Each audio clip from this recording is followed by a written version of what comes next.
Hi everybody, welcome to Child Development 180. We are in week 12. We're focusing in on chapter 9. Time flies. We are flying through this course. We're nearing the end pretty soon before you know it. So again, we're in week 12. Chapter 9 is your assigned reading. As a reminder, you want to take a look in the week 12 unit or week 12 module in the course. Your discussions there, your quizzes there, your assignments, all that good stuff. And as a reminder, I post at least one announcement kind of with a welcome and kind of an overview of what we're doing and what we're focusing in on. In addition, sometime during the week, usually on Thursday, I post at least one resource. So sometimes it's an article, sometimes it's a video. So make sure you take a look at that because it really will supplement your learning this week. This week we're focusing in on the environment. So we're looking at the impact of the environment on development. And then kind of fun, I think, indoor space design and outdoor space design. So this will be a really exciting week, and you'll see your discussion aligns nicely with indoor-outdoor space, and I think we're going to get a lot of really neat ideas from one another. So obviously the space is really important. So we know that the indoor and outdoor environments provide opportunities for developing motor skills. So these are both fine and gross motor skills. So if you think back, to early in the course, we talked about fine motor skills. Those are things like with fingers, and gross motor skills are like the larger muscles. A developmentally appropriate environment supports cognitive and social skill development. So think back to developmentally appropriate practice in week 11 when we talked about that. We also talked about it other times in the course, but as a reminder, week 11 had some emphasis on that. And then finally, small group activities foster friendships, and therefore one of the reasons the environment is so important. So we want to create a plan. We want to observe how and where children play and reflect back on these elements. We want to consider the characteristics of the children. So go back to what we know about the children, both as a group and as individuals, because we want to look at that. We know that children can be very different from one another. So we want to look at them as individuals as well. And then we want to plan with the program goals in mind. So think back a couple weeks to program planning and talking about the goals. The goals are really important. So when we plan, we want to have these out and refer back to them frequently. Here's some tips for indoor space. We want to make the space attractive and feel like home. We want to use furniture to set specific activity areas. So think through this before you start designing because sometimes our space is limited and we run out of space before we can kind of get everything in. We want to use areas consistently for the same purpose. However, at some point you may want to change these up a little bit just to kind of create some new spaces and provide children with some different opportunities. Thinking about safety and just the individual needs of the children, you want to make sure that you leave pathways for easy access. So for example, if you have a child who's in a wheelchair, you want to be mindful of this so that that child can navigate everywhere in the indoor space without support. And then we want to place quiet areas near each other and more noisy activity areas together. So consider the purpose of your area or your space and plan accordingly. Here's some indoor elements you want to consider. So adequate space for movement, again, thinking about the needs of the children. And I know some of you work in settings where you don't have so much space or you share space. So I know that can kind of throw things off a little bit, but you want to use the space you have wisely. You want to have places for individual and group projects. So consider the needs of the children and kind of the support that you provide, and then kind of create those spaces based around that.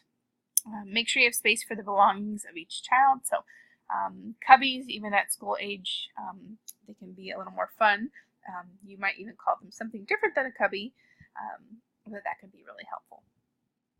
You want to have room for messy activities near water supply. Obviously, you have to be careful about what the water supply is, but for example, if you have an area where you do like painting and things like that, if you have a sink nearby, that would be probably the best place to put it. You want to have quiet areas for reading, resting, talking with friends. Of course, you want to think about safety, so you don't want spaces where you can't see children. at all. But if you kind of have some quieter space, that is wonderful for the children.